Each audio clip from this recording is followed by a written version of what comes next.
traigas tampoco ningún problema. Hay una lucha en el cristianismo, hermanos, que de pronto es como poco apreciada y poco perseguida. Y es la lucha por la santidad, hermanos. Es la lucha por la santidad en la cual nosotros tenemos que estar peleando. Porque el mundo precisamente va a tratar de ir por completo en contra de todo lo que se llama Dios. Entonces tenemos que estar luchando. Y hermanos, ayúdenme, ¿qué palabras se les vienen a la mente cuando hablamos de lucha? Batalla, ¿qué más? Guerra, ¿qué más? Dolor, esfuerzo, hermanos, perseverancia, constancia. Nos dormimos, al cabo el enemigo también va a dormir. Diligencia, angustia también. Estar velando. Y es una lucha, hermanos, que nos tiene que llevar a permanecer firmes y estar constantes en ello, y no podríamos dejar de hacerlo, hermanos. Y eso es lo que yo hoy quisiera que estudiáramos. Se viene el Congreso y vamos a estar ahí tocando doctrinas que fortalecen nuestra fe. Pero de aquí al Congreso y después del Congreso y todo lo que viene, tenemos que luchar por la santidad. Tenemos que pelear por la santidad, hermanos. Santidad no meramente, hermanos, es no tocar nada, no hacer nada, no ver nada porque es pecado todo. No, al contrario, es poder hacer todo lo que a Dios le agrada. Es libertad, hermanos. No es esclavitud. El religioso romano dice que la santidad es decir que eres bueno y que nunca haces nada malo y que nunca pecas y los hace mentir. La santidad cristiana dice que puedes hacer todo lo que a Dios le agrada. Es libertad, hermanos, no esclavitud. Amén. Amén. Oremos a Dios. Padre, te agradecemos, amado Señor, por todo. Te agradecemos, amado Rey, por esta noche que nuevamente nos permite estar aquí meditando en tu palabra, Señor, en tu preciosa palabra, Señor. Te rogamos, bendito Rey, que absolutamente nada, Señor, distraiga del propósito que tú tienes para nosotros. Aún pedimos el milagro, amado Rey, que nos permitas estar con gozo y paz dentro de este estudio, si tú quieres.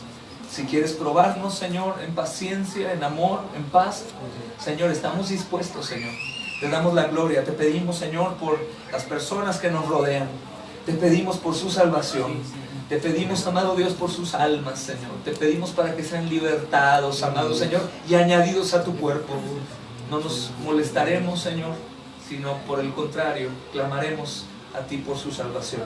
Te pedimos, Rey bendito, que nos concedas este tiempo de meditación, Señor, y también nos permita celebrar la cena, Señor, que con tanto gozo mes con mes llevamos a cabo, Señor. Gracias por tu palabra esta noche, Señor, en el nombre de Jesús. Amén.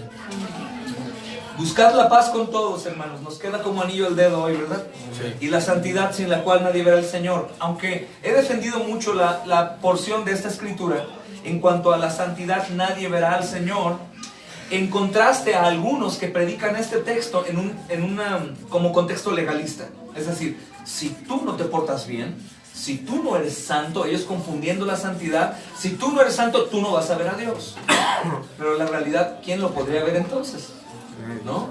Yo defiendo más el contexto de esta palabra en cuanto, sin la santidad nadie verá al Señor. Si Marcos no es santo, sus vecinos, sus compañeros de trabajo no van a ver al Señor en ti. Les vas a hablar de Cristo y no van a creer.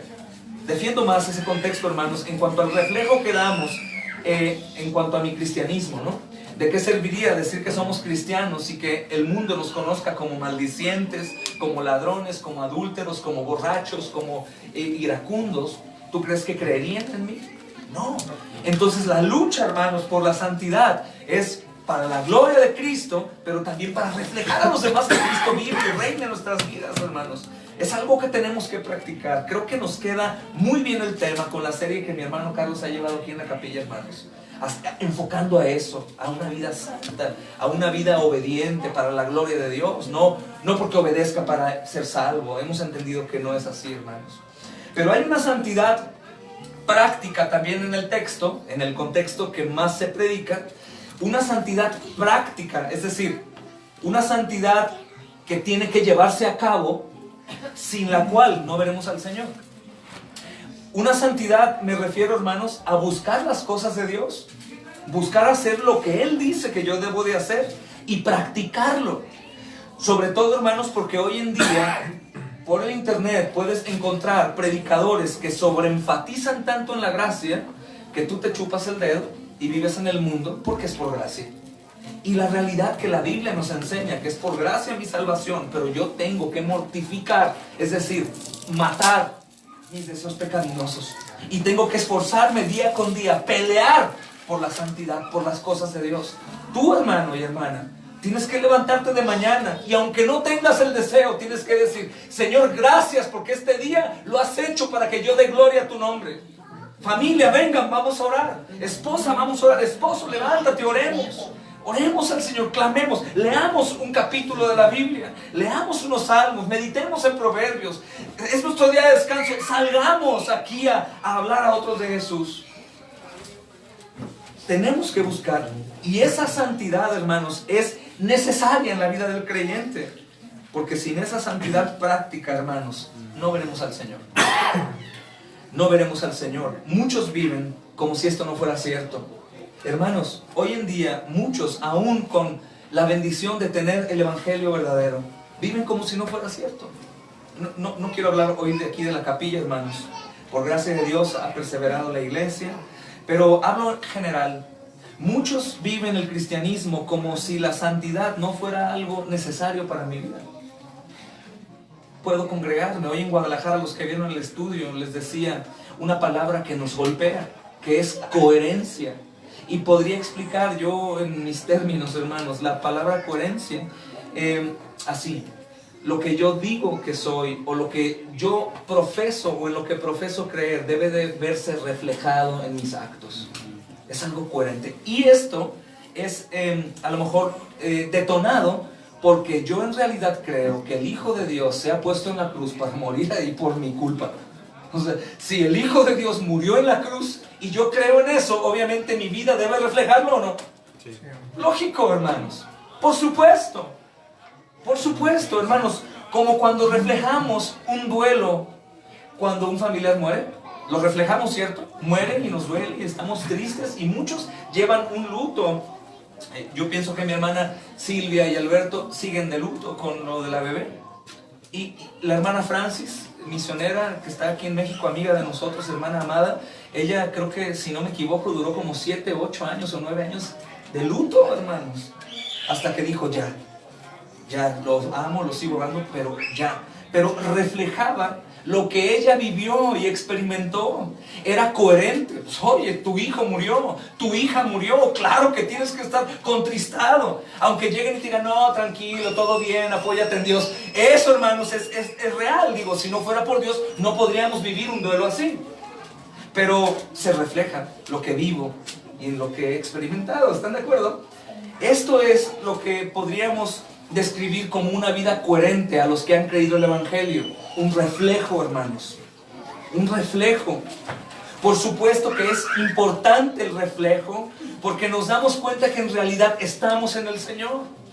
Por eso los predicadores, al menos en nuestras iglesias, bendito sea el Señor, exhortan a las ovejas del Señor a luchar por la santidad. Porque hasta ese momento nosotros, como responsables de las almas que Dios ha puesto para que nosotros enseñemos, estamos tranquilos y podríamos decir: Señor, ahora podemos morir en paz. Tus ovejas han escuchado tu palabra, han creído y son coherentes con su vida. Lo que ellos dicen profesar, en lo que ellos dicen creer, al Dios que a ellos le cantan, al Cristo que a ellos siguen, en realidad se ha hecho manifiesto en sus vidas.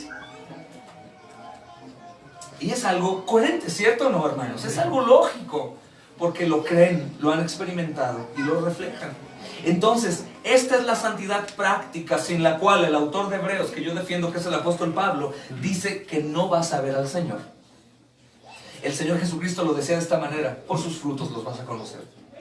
Entonces, muchos cristianos viven, hermanos, o podría decir, muchos que creen que son cristianos viven como si esto no fuera cierto.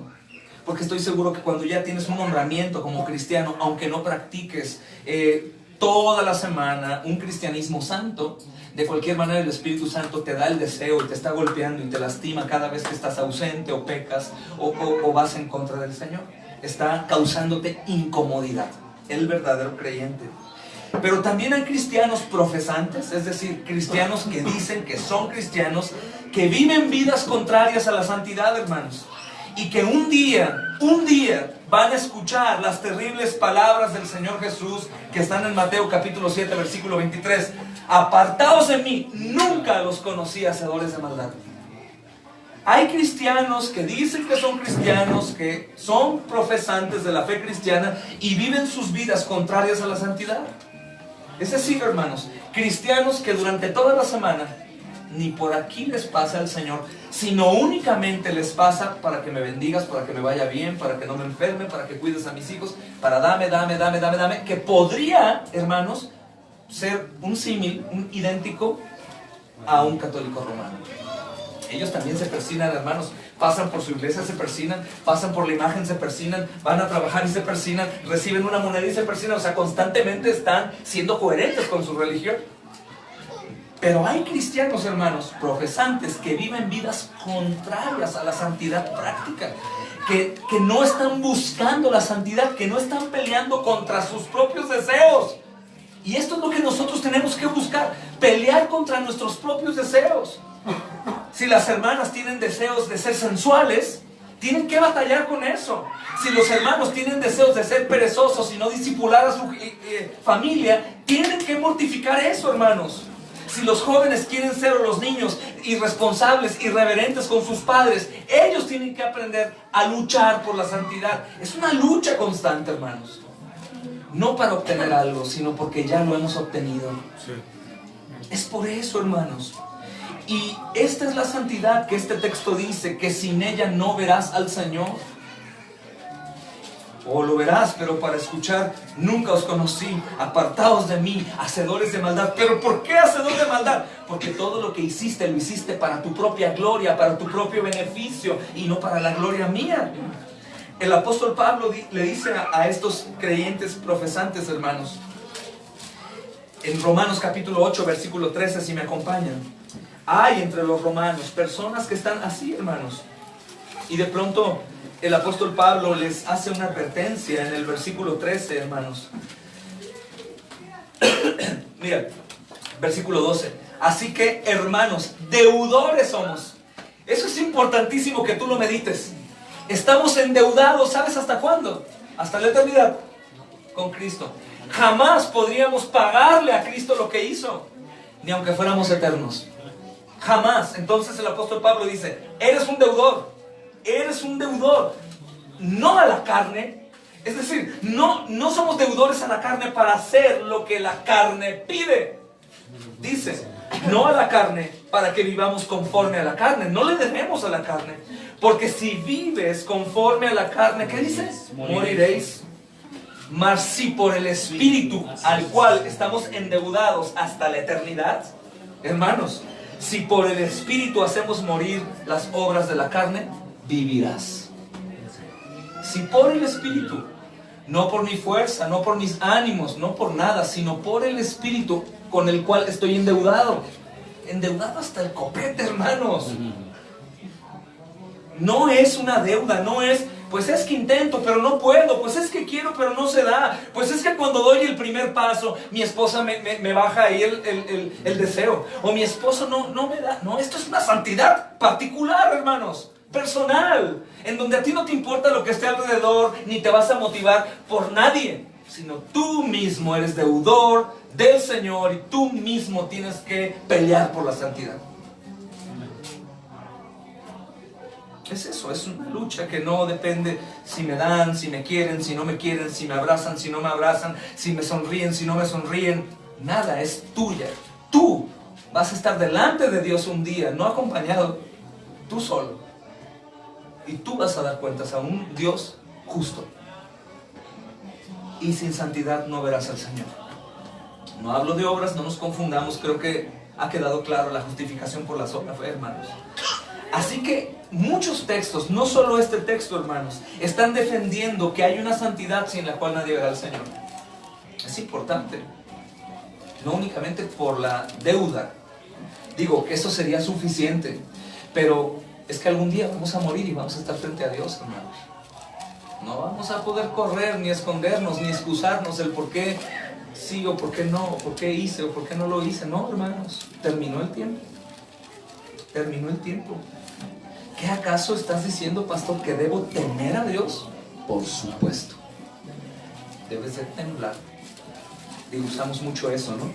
Los demonios creen. ¿Y qué hacen? Los demonios, hermanos. Los demonios. Así que esta santidad tiene que ser perseguida. Tenemos que luchar, amados. Y lo que me gusta de Romanos 8:13, digo, no porque no me guste lo demás, sino porque me gusta mucho. Dice, porque todos los que son, dice, mas si por el Espíritu haces morir. O sea, por el Espíritu estás lleno de poder para hacer morir las obras de la carne, para decir no al pecado y sí a la santidad. Para buscar, ¿sabes qué? Vamos a empezar hoy a buscar la gloria de Dios todo el tiempo, en todo lo que hagamos. Vamos a orar, vamos a leer, vamos a estar meditando, vamos a hablar de Cristo, y así vamos a permanecer todo el tiempo. En mis reuniones de oración, en los cultos, vamos a imprimir más tratados y vamos a dar tratados a la gente. Vamos a redimir, vamos a aprovechar el tiempo. Hermanos, y tenemos que aprender a luchar por esa santidad mediante la fe en Cristo. Y tenemos que aprender a luchar y luchar creyendo que Dios me va a dar la gracia para poder vencer. Hemos estado hablando mucho acerca de lo que Dios ya hizo. Y aquí en Capilla a lo mejor no lo hemos mencionado tanto, pero hermanos, Dios ya envió a su Hijo. Sí. ¿Y qué es lo más amado por Dios? Su Hijo. ¿Ya lo dio? Ya. ¿Ya murió por ti y por mí? Ya. Siendo aún pecadores. Entonces ya lo hizo y ya nos abandonó. No. Y arréglensela como puedan. No, hermanos. Él mismo envió a su Hijo, Él mismo nos libró y Él mismo nos da el poder en el Espíritu para que podamos vivir en santidad. Sin esfuerzo, hermanos, porque es por el Espíritu, no por mi esfuerzo. No me refiero a no esforzarnos, claro, debemos de buscar, pero no es algo que no podamos hacer porque es demasiado pesado, al contrario. Y lo mejor de esto, que cada vez que mortificamos la carne y hacemos morir la carne por el Espíritu y buscamos la santidad, no hay únicamente un crecimiento, que eso es magnífico, sino también hay un sentir de gozo indescriptible. No sé si alguien de ustedes ya ha probado estar delante de la tentación, reprender la tentación y cosas buenas suceden dentro o fuera de ti. De tal manera que el Espíritu firma y te dice, ¿te diste cuenta? Mortificaste la carne y hubo una consecuencia. No quiero decir que es un trueque con Dios, hago el bien y me das bien. No, pero insistiré con esto siempre. Hay más bendición en la obediencia que en la desobediencia. Eso es lógico, hermanos. Así que ¿cómo nosotros vamos a aprender a luchar por esa santidad? Únicamente mediante la fe en Cristo, en el Espíritu Santo que está con nosotros y en la gracia que me va a ser otorgada cada vez que yo lo haga, cada vez que yo esté en santidad. Hermanos, los que sepan de este tema, díganme, o aún los que no estén muy familiarizados, ¿qué podríamos decir acerca de la santidad? ¿Qué es la santidad? ¿Quién podría decirme? Somos apartados. Hacer apartados. Obedecer es más que desobedecer. La santidad no tiene que ver tanto con la desobediencia. Pero ¿qué podríamos resumir bíblicamente en el Nuevo Testamento, hermano Tony? ¿Qué es santidad? Están apartados para el Señor. Para el Señor. ¿Haciendo qué? Su voluntad, las cosas del Señor. ¿Cómo podríamos ver en Hechos hoy que estamos estudiando la santidad de la iglesia? ¿Cómo se describe la santidad de la iglesia apartada? ¿Qué hacían? Perseveraban unánimes en las oraciones, en el partimiento del pan, en la comunión. Hermanos, en extender el reino, tener favor con el pueblo. Esa es la santidad. La santidad no tiene que ver con obedece, obedece, obedece, obedece. No, la santidad tiene que ver con dejar de ver lo malo como un estorbo y una tentación como un dulce, jugoso y delicioso. Yo la dejo de ver para voltear a ver a Cristo y su obra. No es estar buscando no hacer lo malo, hermanos. La santidad es buscar hacer lo bueno. Es completamente distinto. Buscar la santidad podríamos describirla, hermanos, en Hechos capítulo 2 que estamos estudiando en Guadalajara. Perseverar en las cosas del Señor. Eso, y eso es un esfuerzo porque nos tenemos que abandonar, luchar contra la carne y por el Espíritu hacer las cosas de Dios. ¿Qué tanto tiempo? Lo más que puedas. Porque cada vez que tú estás apartado de la santidad, estás apartado para el mundo. Es la realidad, hermanos. Entonces, número uno, debemos aprender a luchar por esa santidad. ¿Cómo? Mediante la fe en la gracia de Dios, que va a ayudarme y perfeccionar su poder en mi debilidad. Eso debo de creer. Va a brillar el Señor, hermanos, cuando busquemos la santidad. Va a brillar y tú vas a saber que es Dios. Y aún cuando abras tu boca y prediques a algunas personas y no lo hacías, conociendo el Evangelio claro, te vas a sorprender y vas a decir: Señor, gracias, no lo hubiera hecho yo. Existe otra manera también de buscar la santidad, hermanos. Es una manera de buscar, y esta puede resultar contraproducente y nos conduce a la muerte. Es una manera errada, hermanos. Y los apóstoles en la Escritura advierten en varias de sus cartas que no sirvamos a Dios de ninguna otra manera que no sea por fe en Cristo. En la fe que nos dice que hay gracia que nos capacita para servir. Por ejemplo, el apóstol Pedro dice en 1 de Pedro capítulo 4 versículo 11, hermanos. Escuchen bien, esta es la manera incorrecta de buscar la santidad. Dice: el que sirve, que lo haga por la fortaleza que Dios da, para que en todo Dios sea glorificado. Escucha, el que sirve, que lo haga por la fortaleza que Dios da. El apóstol Pablo lo acaba de decir en los Romanos 8:12, por el Espíritu, no por ti. El que sirve, que lo haga por la fortaleza que Dios da, la fe que tengo, que Él da una gracia para cada cosa que yo voy a hacer en su nombre y para su gloria, hermanos. Para que en todo Dios sea glorificado mediante Jesucristo. ¿Para qué? Para que ninguna de las obras que hacemos de santidad, digamos: me esforcé muchísimo y la verdad he sido muy bueno, muy santo y lo llegué a hacer. Eso no glorifica al Señor. El que sirve, que lo haga por la fortaleza que Dios da, para que en todo Dios sea glorificado mediante Jesucristo. Amén. Y el apóstol Pablo dice, hermanos, en Romanos 15:18: no me atreveré a hablar de nada sino de lo que Cristo ha hecho por medio de mí. No me atreveré a hablar de nada sino de lo que Cristo ha hecho, no yo. Esa es la fe correcta en la gracia de Dios, que me usa para hacer su voluntad. También vean 1 Corintios 15:10. El apóstol Pablo parece que está afanado con eso, y correctamente, hermanos, porque supongo que algunos por ahí, como a veces nosotros, hemos caído en ese error. Dice: pero por la gracia de Dios, 1 Corintios 15:10, pero por la gracia de Dios soy lo que soy. Por la gracia de Dios soy lo que soy, y su gracia no ha sido en vano para conmigo. Antes he trabajado más que todos ellos. Un poco de carne del apóstol Pablo ahí, ¿verdad? He trabajado más que todos. Pero fíjate lo que dice aquí: pero no yo, sino la gracia de Dios conmigo. Amén. Sí, he hecho más que todos, no puedo negarlo. Pero no he sido yo, ha sido la gracia de Dios en mí. Esto dice una cosa muy importante, hermano. Tú eres débil, te sientes incapaz de la obra, te sientes incapaz de ser santo y andar en las cosas de Dios. Quien lo hace es Dios, no tú. Entonces todos tienen posibilidad, hermanos, porque es la gracia de Dios en mí, no nosotros. No mis habilidades, no mis talentos, no mi sabiduría, no mi elocuencia al hablar, sino la gracia de Dios en mí, hermanos. Bendito sea el Señor. Entonces, momento tras momento, hermanos, día tras día, la gracia de Dios llega a capacitarnos para llevar a cabo toda buena obra. Estoy hablando de la gracia salvífica, que se ramifica o tiene muchas maneras de obrar.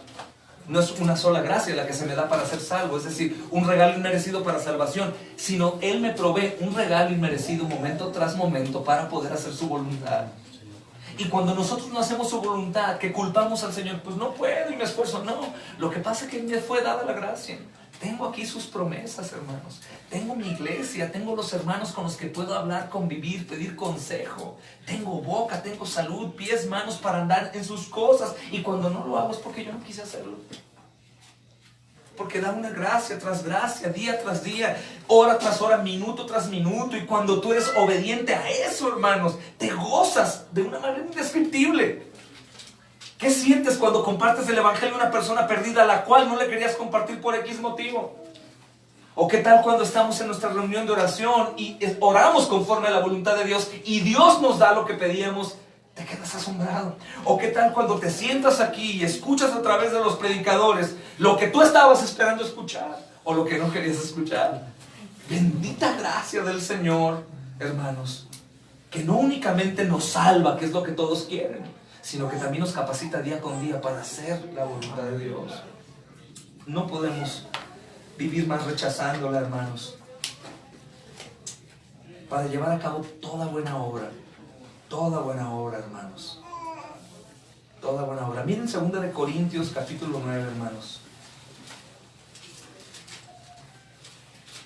versículo 8.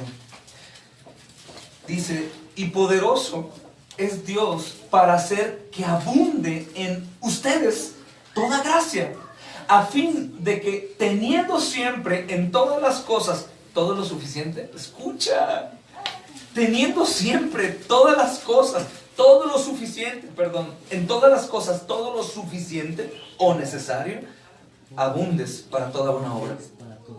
Lo voy a leer otra vez y subráyalo ahí, no hay pretexto para los suyos. Y poderoso es Dios para hacer que abunde en nosotros toda gracia, a fin o con el propósito de que, teniendo siempre todas las cosas, todo lo suficiente, abundes para toda buena obra. Bendito sea Dios, hermanos. Entonces, la batalla, hermanos, por las buenas obras o la batalla por la santidad es la lucha que debemos pelear todo el tiempo. Y esa lucha la vamos únicamente a lograr, hermanos, por la gracia de Dios. Y Él va a ser exaltado y glorificado, porque verdaderamente una persona que ha sido inundada por la gracia de Dios, salvífica, va a confesar algo: yo no puedo, no estoy capacitado, yo no puedo lograr eso, yo no puedo hablar, yo no puedo continuar, yo no puedo guiar a mi familia, yo no puedo gobernar en Cristo a mi familia como hombre, yo no puedo sujetarme a mi hombre, yo no puedo obedecer a mis padres, yo no puedo amar a mis hermanos. Todos se confiesan así, y una vez que se han confesado, la luz del Evangelio llega, y toda buena obra es posible para aquellos que han creído, hermanos, porque Dios se encarga de que su misma iglesia dé testimonio de su poder. Tenemos que creer en eso. Dice Efesios capítulo 5, hermanos. Son varios textos que voy a tocar para terminar. El mensaje hoy es breve, hermanos, que tenemos Santa Cena. Dice: sean pues imitadores de Dios como hijos amados. Anden en amor como también Cristo nos amó y se entregó a sí mismo por nosotros, ofrenda y sacrificio a Dios en olor fragante. Esta palabra ofrenda y sacrificio, hermanos, la podemos llevar a nuestro contexto. Cuando vamos a Romanos, vayan conmigo a Romanos, lo estudiaron con mi hermano Carlos. Romanos capítulo 12, versículo 1, ¿verdad? Así que, hermanos, os ruego por las misericordias de Dios. Podríamos decir que sean santos, que sean santos, que sean santos, que sean santos, que sean santos. Dice: por las misericordias de Dios, presenten sus cuerpos como sacrificio vivo, santo, agradable a Dios. Eso es lo que tienes que hacer. Si tuviéramos una traducción súper lenguaje actual, diría: hermanos, por favor, déjense de cosas, Cristo los compró, entréguense a Él. Eso diría. Déjense de pretextos, Cristo los compró con su sangre. No luchen más, vayan, entréguense ya, ríndanse al Señor. Porque eso es lo que haría una persona con inteligencia. Es algo normal, es algo coherente. Si creemos que Cristo murió en la cruz por mi culpa, hermanos, es algo lógico responder en búsqueda de su voluntad. Y sobre todo, hermanos, entendiendo lo que leíamos del apóstol Pablo a los Corintios, que Él es el que nos hace abundar en obras, no nosotros. O sea, es decir, para el cristiano el no puedo no existe. No existe, hermanos. No existe. Dice Efesios capítulo 4, versículo 17: esto pues digo y requiero en el Señor, ya no anden como los incrédulos, ya no anden como ellos, que andan en la vanidad de su mente. Ya no. Ustedes ya no anden con el entendimiento entenebrecido, ajenos a la vida de Dios. Ellos están así por la ignorancia que en ellos hay, por la dureza de su corazón. Pero ustedes no. Ustedes no. Dice el versículo 20: ustedes no han aprendido así de Cristo. Pero después el 21 dice: si en verdad le habéis oído y si habéis sido por Él enseñados conforme a la verdad que está en Cristo Jesús. ¿Y cuál sería, hermanos, la aplicación para este mensaje de sin la santidad nadie verá al Señor? El versículo 22 de la carta a los Efesios, capítulo 4, es un consejo hermoso, hermanos. Dice: en cuanto a la pasada manera de vivir, despójate del viejo hombre que está viciado conforme a los deseos engañosos, y renueva el espíritu de tu mente. Vístete del nuevo hombre creado según Dios en la justicia y santidad de la verdad. Lo que me encanta de este texto, lo puedes subrayar o rayar ahí, que tenemos poder en el Señor para poder despojarnos. Dice: despójate. ¿Tú cómo podrías dar un ejemplo gráfico de despojarte de algo? ¿Cómo te despojarías de tus vestidos? No, yo voy a esperar a que me los quiten. No, despójate. Quítatelos. Quítate toda la suciedad. Quítate la mente que dice no puedo y estoy bien en el mundo, no quiero seguir a Dios, no quiero amarlo, no quiero obedecerlo, no quiero servir. Hermano, quítate, sácalo. Renueva el espíritu de tu mente. Y en cuanto a esa vieja manera de vivir, despójate. Ya no es tuyo. Es como una serpiente, hermanos, que cambia de piel y está aferrada a seguir en la misma piel. ¿Qué hacen las serpientes? Abandonan la piel y van nuevas. Es como una bella mariposa queriendo ser de nuevo una horrible oruga, ¿no? ¿Qué mariposa dirías quisiera ser otra vez oruga? ¿Qué salvado por gracia quisiera ser otra vez un hijo del diablo, hermanos?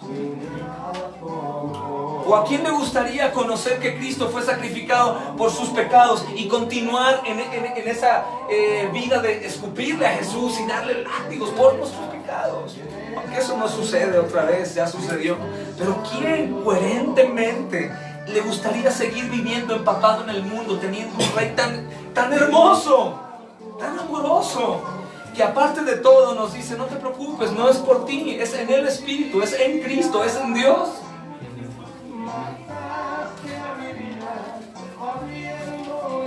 Bendito sea Dios, hermanos. Y el versículo 10 del capítulo 6 de los Efesios es otro consejo, hermanos. Saben que no acostumbro mucho predicar así textos aislados, pero es necesario tener algunas bases bíblicas para ayudarnos.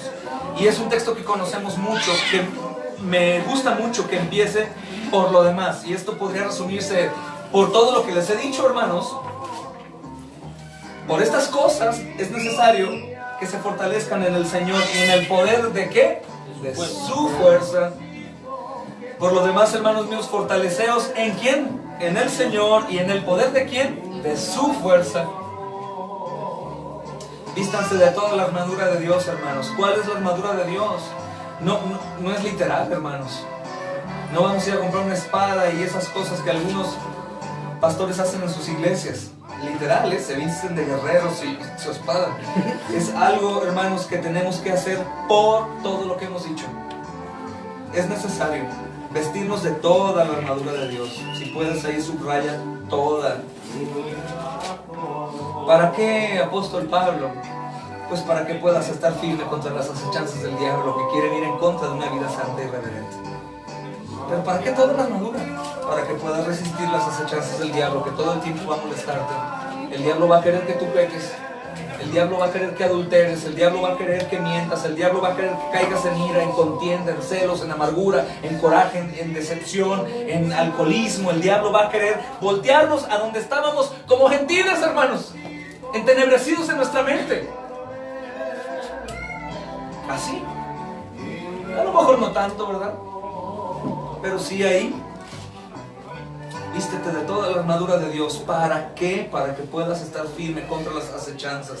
Y el apóstol Pablo dice algo que tengo que recordar. Algo que tengo que recordar, aunque no predicamos al diablo todo el tiempo. La Biblia sí lo predica.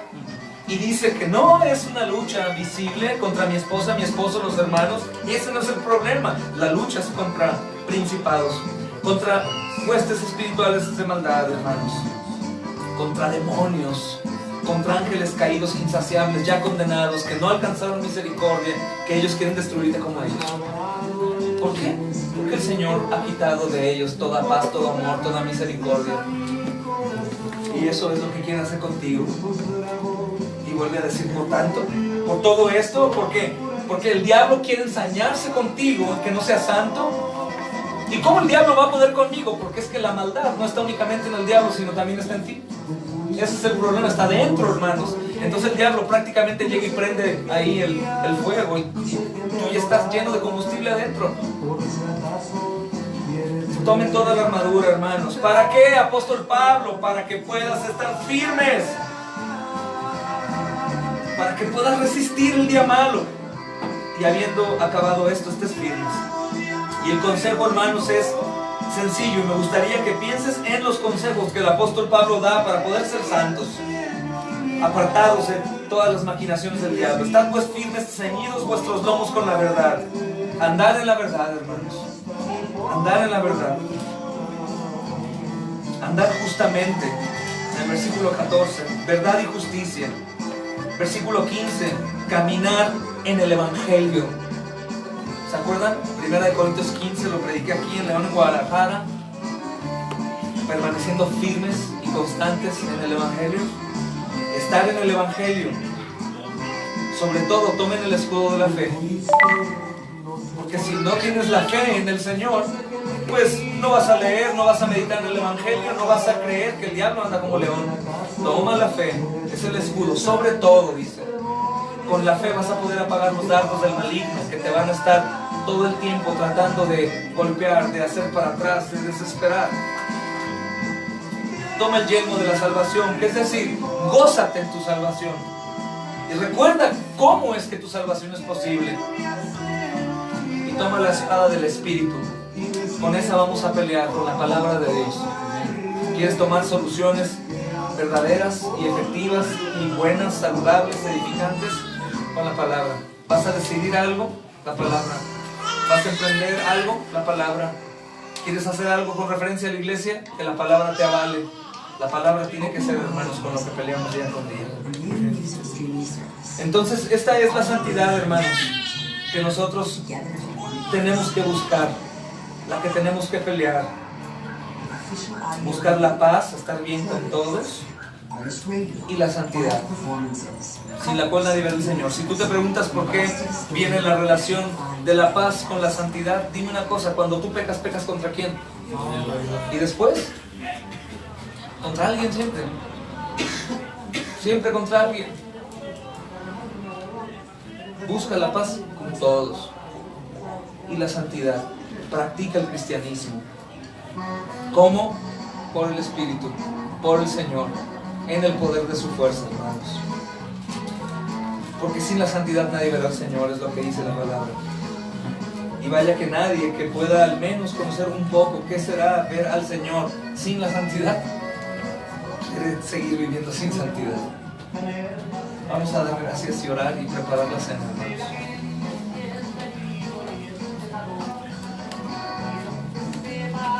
Amado Rey, te damos gracias, Señor, por habernos permitido hoy recibir